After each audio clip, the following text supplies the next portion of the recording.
in-house he's an archaeologist and a geologist. Wonderful. And when you speak to Peter, you get a completely different view of what's going on here than when you speak to an archaeologist or a geologist at university. And he's an out-of-the-box thinker. He's broadly read and informed. He understands the whole Anunnaki problem. So he's open to all these other suggestions. Wonderful. Okay, so in terms of Adam's calendar and all these ruins, where do you go from here? Well, there's so much work that we need to do, and that's really the only hurdle, and everything. The only thing holding us back is funding. The Makamati Foundation is at the moment run by Jan Heine and myself, although it's got a lot of members, but we're the guys that are keeping it alive and active, because at the moment we're estimating based on previous scientific studies, which I'm not sure are very, very accurate. And that's all that we have in the world. That's what exists in the field of science for us to work with. Right. Okay. So these aren't easy things to deal with, Kerry, and that's what I find fascinating. People come in and say, "Well, have you done this? Have you done that? When are you going to dig? And why aren't you excavating? And why haven't you gone and excavated the pyramids? And yes. And why haven't you dug there?" And I go, "Whoa, we want to do all that stuff, but bring us the money and we'll do it." Absolutely. We're in the middle of this ancient civilization and all these ruins everywhere. Yes. And it runs for about 100 kilometers that way, maybe even more, and about 100 kilometers that way. So we're looking at 10,000 square kilometers. And it goes into, didn't you say it also goes into Zimbabwe? Well, that's where you get the other pockets that are very dense. We're sitting in one sort of what I call one of the lost cities. I found 3 of these lost cities. This is one of them. And the other one is between Rustenburg, where I come from, and Botswana, all the way into Botswana, which includes the famous resort of Sun City and the Palace of the Lost City. They built the Palace of the Lost City, which they thought was a fictitious name, on ancient stone ruins. On a lost city. On a real lost city. They aren't even aware of it. Right. And I recently did a presentation to the marketing director of Sun City, and they nearly fell on their back. They couldn't believe what I showed them. So there might be an interesting opportunity for the Sun International people to get involved in something, but they into tourism. I don't know if they're into archaeology. There are several million of these stone structures, circular stone structures in southern Africa, which includes Zimbabwe, Great Zimbabwe, and pretty much all of Zimbabwe is covered in these stone ruins as well. And that's why we can say there are millions of them. And if you start looking on Google, you're just going to fall on your back to see how widely these things cover. And they're all in gold mining areas, isn't that right? Well, it seems like they were certainly used for the purpose of processing gold ore and getting gold or other minerals, probably also iron and copper and manganese and whatever else. But I think gold was obviously the primary metal and item they were looking for. And that's evident all over the place. And the fact that they're circular and yet each one is completely different and completely unique is very, very interesting. And that starts to ring very interesting alarm bells, because you say, well, why would each one be completely unique and completely different from the other stone circles? And that's when you start realizing, hold on, we're dealing with something else here. We're not dealing with replicating a dwelling a million times that looks exactly the same the way we would build houses today if we wanted to build cheap housing. They didn't do that. Everyone was unique. Yeah, and it boggles the mind that what they might have been doing, like what really was going on here. It's just it's pretty stunning. Certainly they were moving stones using some sound, and that's similar to the Egyptian pyramids, as many people will recognize. But it seems to be more than that. Certainly there seemed to be set up as possibly healing places. But what else was going on in terms of why would you need all these structures, and were they actually living in them? Because that's the other issue, because if they don't have entrances, what does it mean? What are they doing? That is the big mystery. We really, at this stage, I don't have an answer for that. Why are there no entrances in these original structures? Yeah. You'll see some entrances in the structures that have been reshaped in recent times by later civilizations that arrived.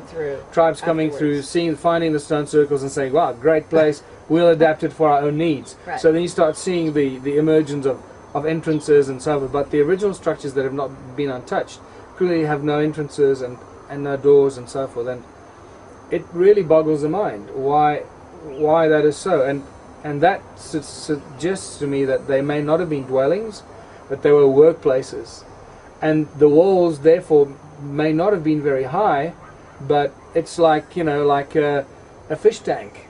If you're doing something and you're leaching gold, if you go to the mines today and they've got these tanks that they leach the gold out of, they stand next to each other and they leach the gold with cyanide and sulfuric acid and all these different chemicals. And the similar kind of thing was probably happening here. So they don't have to be high walls. If they had some sort of energy flowing through it that prevented the water from seeping out, they could have been used, and they could have just been chest height or maybe even lower, or built into the ground, filled with water and liquids, and they could have been using those to separate the crushed ore and extract the active ingredient, whatever that active ingredient was, whether it was gold or iron or anything else.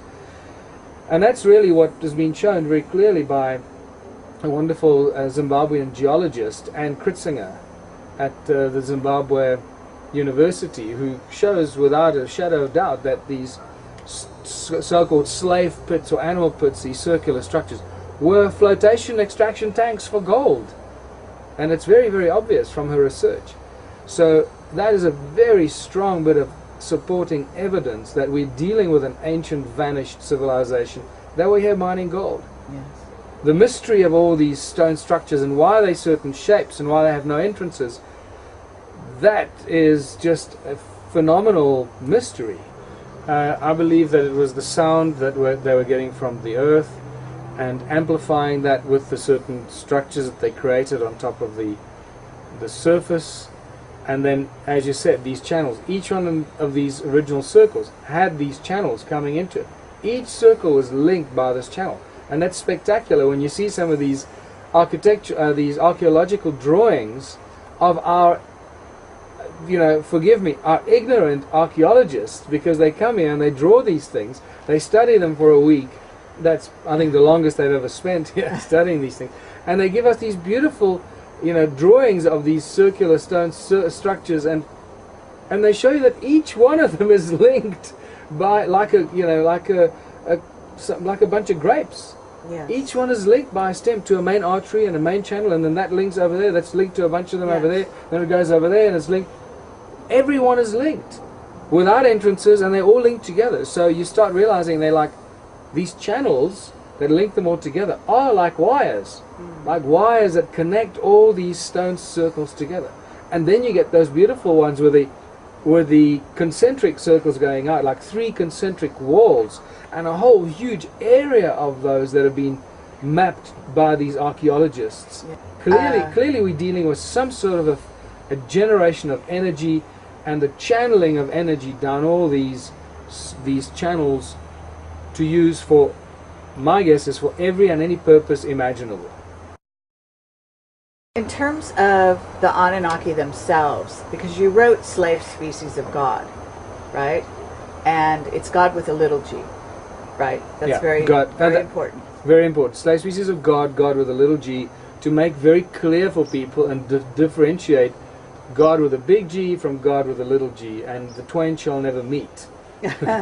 Well, maybe someday, Well, not in the way that we've been sort of led to believe, right? Sure.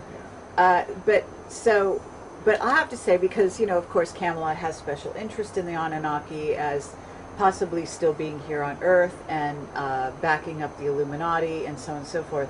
So what we have here is a really interesting find that relates to all of that. And, I mean, for example, have you ever been in touch with Sitchin? Is he aware of this? Well, I hope that by now Sitchin is aware of this. I've never been in touch with him. I'd love to bring him down here and show him what it is that he started, because I think it's really his translation and his volumes of work that really got people interested in Anunnaki and their quest for gold, and their large gold, gold mines and gold settlements that they created in the deep Abzu. And I also want to clarify this, okay, because there's a lot of confusion about this thing called the Abzu, and where is the Abzu, and people will tell you it's in the Middle East, or it's in India, or it's in Ethiopia, and it's very few people have ever suggested that the deep, or the Abzu, and especially the deep Abzu, is in southern Africa. Some people have suggested that, but I think there's a lot of resistance to that. Like there has been forever the resistance that anything of value could have come out of southern Africa. I mean, that's been going on for thousands of years, or for a long, long time. Huh. Okay? Okay. Because we're dealing with King Solomon's mines, where's the land of Ophir? Well, if we compare the land of Ophir and the land of Abzu, and we start drawing,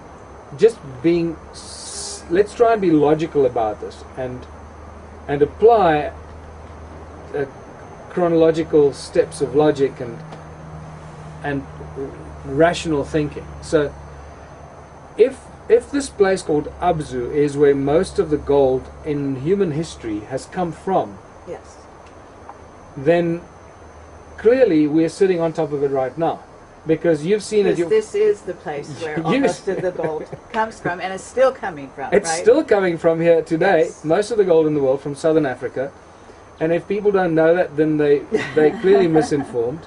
Okay. And this has been going on for hundreds of thousands of years. So if we're going to try and find the Abzu by process of elimination, then let's find the place where most of the gold in human history has come from. This is clearly the place. We're sitting right in the middle of it. You flew over it. You saw the vastness of it. It is truly breathtaking and spectacular. It doesn't end. You just think it's like this rolling hills of more ruins and more terraces and more of these channels, and link them all together.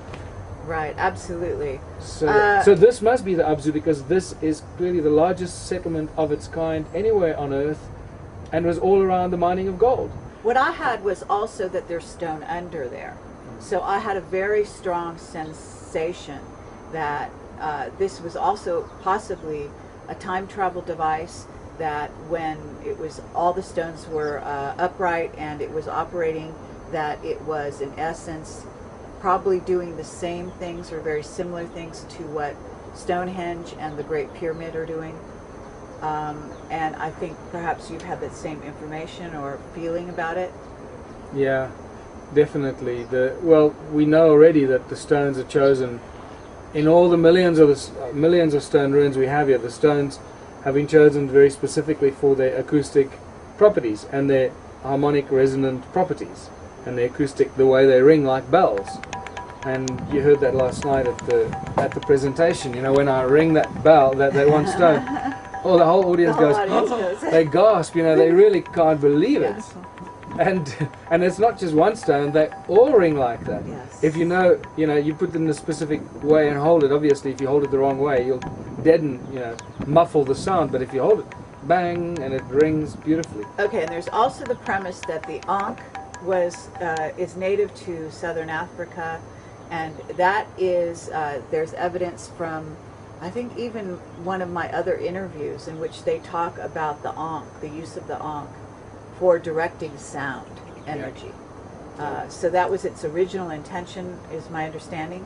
That's what my current research tells me.